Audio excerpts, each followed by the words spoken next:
नमस्कार, मैं प्रियंका और आप देख रहे हैं सबले बढ़िया। आइए नजर डालते हैं आज की मुख्य खबरों पर। छत्तीसगढ़ के जिला अस्पतालों और सामुदायिक स्वास्थ्य केंद्रों में स्थापित किए जा रहे हमर लैब पूरे देश के लिए नजीर बन रहे हैं। दूसरे राज्यों के अधिकारी और डॉक्टर अपने राज्य में इस तरह का लैब स्थापित करने के लिए छत्तीसगढ़ स्थित हमर लैब के अध्ययन भ्रमण में आ रहे हैं।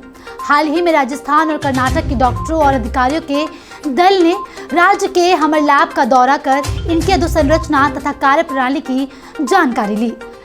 बता दें कि NHSRC नई दिल्ली तथा असम के डॉक्टरों और अधिकारियों की टीम भी इसके अध्ययन दौरे पर आने वाली है। जिला अस्पतालों और सामुदायिक स्वास्थ्य केंद्रों में सस्ते दरों पर विभिन्न दर के जांच की सुविधा प्रदान करने राष्ट्रीय स्वास्थ्य मिशन छत्तीसगढ़ द्वारा हमर लैब स्थापित किए जा रहे हैं। जिला चिकित्सालयों के हमर लैब में 120 प्रकार के और सामुदायिक स्वास्थ्य केंद्रों के लैब में 50 तरह की जांच सुविधा है। इन लैबों का संचालन स्थानीय स्तर पर उपलब्ध संसाधनों के द्वारा किया जा रहा है। सिविल सर्विसेज प्रतियोगिता के अंतर्गत भोपाल में 21 जून से लेकर 30 जून तक हॉकी प्रतियोगिता का आयोजन किया गया था। इसमें छत्तीसगढ़ की ओर से छत्तीसगढ़ सिविल सर्विसेज महिला हॉकी टीम ने भी हिस्सा लिया और बेहतर प्रदर्शन करते हुए ब्रॉन्ज मेडल अपने नाम किया। इस सफलता पर मुख्यमंत्री भूपेश बघेल और खेल एवं युवा कल्याण मंत्री उमेश पटेल ने छत्तीसगढ़ की सिविल सर्विसेज महिला हॉकी टीम को बधाई दी है। सिविल सर्विसेज प्रतियोगिता के अंतर्गत छत्तीसगढ़ की ओर से गए 16 सदस्यीय महिला हॉकी टीम से सबसे छोटी खिलाड़ी की उम्र 24 वर्ष और 55 वर्ष सबसे अधिक उम्र की खिलाड़ी शामिल रहीं। छत्तीसगढ़ की टीम के सभी खिलाड़ियों ने बेहतरीन तालमेल करते हुए प्रतिद्वंदी टीम का सामना किया। सेमीफाइनल मैच में पहले ही मिनट में कप्तान अंजुम रहमान से गोल कर अपनी टीम का खाता खोला। बता दें कि बीते वर्ष भी छत्तीसगढ़ से महिला हॉकी टीम ने इस प्रतियोगिता में हिस्सा लिया था, जिसमें 12 टीमों में से छत्तीसगढ़ चौथे स्थान पर रही थी और फेयर प्ले का अवार्ड अपने नाम किया था। मुख्यमंत्री भूपेश बघेल भेंट मुलाकात कार्यक्रम के तहत कोरिया जिले के बैकुंठपुर विधानसभा में पंडाव ग्राम पोड़ी पहुंचे, जहां पर बड़ी संख्या में आमजन ने हेलीपैड पहुंचकर मुख्यमंत्री का स्वागत किया।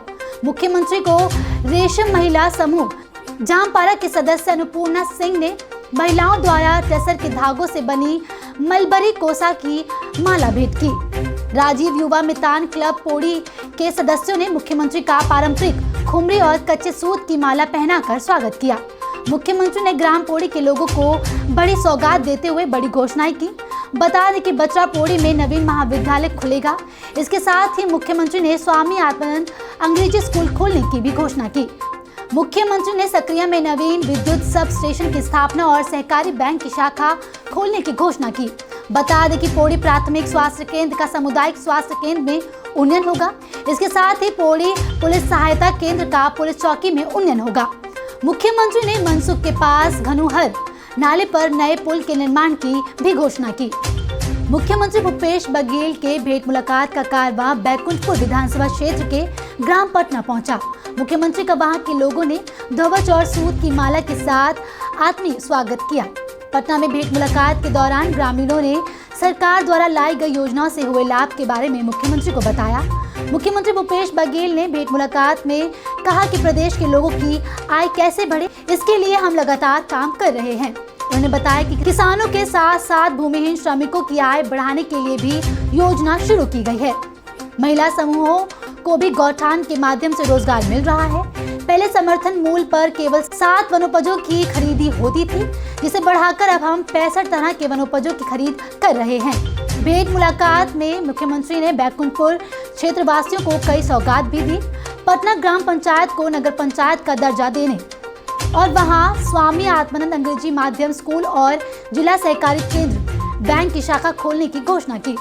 मुख्यमंत्री ने शिविर चर्चा में भी स्वामी आत्मानंद अंग्रेजी माध्यम स्कूल और 20 बिस्तरों का नया अस्पताल खोलने की घोषणा की। उन्होंने बैकुंठपुर में औद्योगिक क्षेत्र तथा शासकीय नवीन कन्या महाविद्यालय में जियोलॉजी, कॉमर्स, अर्थशास्त्र व हिंदी की पोस्ट ग्रेजुएट कक्षाएं शुरू करने की स्वीकृति प्रदान की। मुख्यमंत्री भूपेश बघेल ने बैकुंठपुर में विभिन्न समाज एवं संगठनों के प्रतिनिधि मंडल से मुलाकात की। मुख्यमंत्री ने उनसे समाज की गतिविधियों और समस्याओं के संबंध में चर्चा की और छत्तीसगढ़ सरकार की योजनाओं एवं कार्यक्रम के संबंध में फीडबैक भी लिया। मुख्यमंत्री ने विभिन्न समाज के पदाधिकारियों की मांग पर सामाजिक भवनों के निर्माण की मंजूरी भी दी। मुख्यमंत्री ने जायसवाल समाज के पदाधिकारियों के आग्रह पर कैंसर पीड़ित बालक संदीप के इलाज के लिए 20 लाख रुपए की स्वीकृति किए जाने की घोषणा की। नगरीय प्रशासन और विकास तथा श्रम मंत्री डॉक्टर शिव कुमार डहरिया के मुख्य अतिथियों में प्रगतिशील छत्तीसगढ़ सतनामी समाज के नवनिर्वाचित पदाधिकारी का शपथ ग्रहण समारोह शहीद स्मारक भवन रायपुर में आयोजित किया गया। कार्यक्रम में राज्य के विभिन्न जिलों के सतनामी समाज के लोग बड़ी संख्या में उपस्थित थे। डॉक्टर डहरिया ने नव निर्वाचित पदाधिकारियों को शपथ दिलाई। डॉक्टर डहरिया ने कहा कि समाज के विभिन्न संगठनों के लोग मिलकर एक साथ काम करें तो समाज को लाभ होगा। संविधान से मिले अधिकारी यथावत रहे, इसके लिए हम सबको मिलजुल कर प्रयास करना होगा। मंत्री डॉक्टर डहरिया ने सतनामी समाज प्रमुखों द्वारा सांस्कृतिक भवन के लिए राशि मांग किए जाने पर प्रत्येक के लिए 25-25 लाख रुपए की स्वीकृति प्रदान की। कार्यक्रम में प्रगतिशील छत्तीसगढ़ सतनामी समाज के ऐसे सदस्य जिन्होंने सामाजिक गतिविधियों में बढ़ चढ़ कर हिस्सा लिया तथा सामाजिक हित के लिए उल्लेखनीय कार्य किया, ऐसे 60 सदस्यों को शॉल एवं श्रीफल देकर सम्मानित किया गया। मुख्यमंत्री भूपेश बघेल कोरिया जिला मुख्यालय बैकुंठपुर के मानस भवन में आयोजित सर्व आदिवासी समाज के सम्मेलन में शामिल हुए। मुख्यमंत्री ने यहां जन आकांक्षाओं के अनुरूप एक आगर एक कोरी यानी 21 मांगों की घोषणा स्वीकृत किए जाने की घोषणा की। मुख्यमंत्री ने बैकुंठपुर में सर्व आदिवासी समाज भवन के निर्माण के लिए 50 लाख रुपए की स्वीकृति देने के साथ ही ट्रांजिट हॉस्टल का निर्माण कराए जाने का ऐलान किया। मुख्यमंत्री भूपेश बघेल ने सम्मेलन का शुभारंभ अमर शहीद वीर नारायण सिंह एवं बिरसा मुंडा के चित्र के सम्मुख दीप प्रज्वलन कर किया। इस मौके पर मुख्यमंत्री को सर्व आदिवासी समाज के अध्यक्ष शरण सिंह ने कोया फूल की माला, चंदन, पगड़ी और गमछा बांधकर सम्मानित किया। मुख्यमंत्री ने कहा कि शिक्षा सरकार की प्राथमिकता है। बस्तर अंचल में वर्षों से बंद 260 स्कूल पुनः शुरू किए गए हैं। मुख्यमंत्री ने कहा कि बस्तर की बोली भाषा संरक्षित करने के लिए बादल की शुरुआत की गई है। मुख्यमंत्री ने कहा कि बैगा गुनिया को प्रति वर्ष 7,000 रुपए की आर्थिक सहायता दी जाएगी। उन्होंने कोरिया महाराज स्वर्गीय रामचंद्र सिंह देव और आदिवासी नेता स्वर्गीय श्री गुलाब सिंह की चौक चौराहे में मूर्ति स्थापना की भी घोषणा की। मुख्यमंत्री ने पटना में तालाब सौंदर्यीकरण कराए जाने और आदिवासी संस्कृति के संरक्षण हेतु संग्रहालय की स्थापना पर सहमति जताई। वाद्य यंत्र, मांदर, तंबूरा और तीर धनुष कमान भेंट करने के साथ ही खुमरी पहनाकर उनका अभिनंदन किया गया।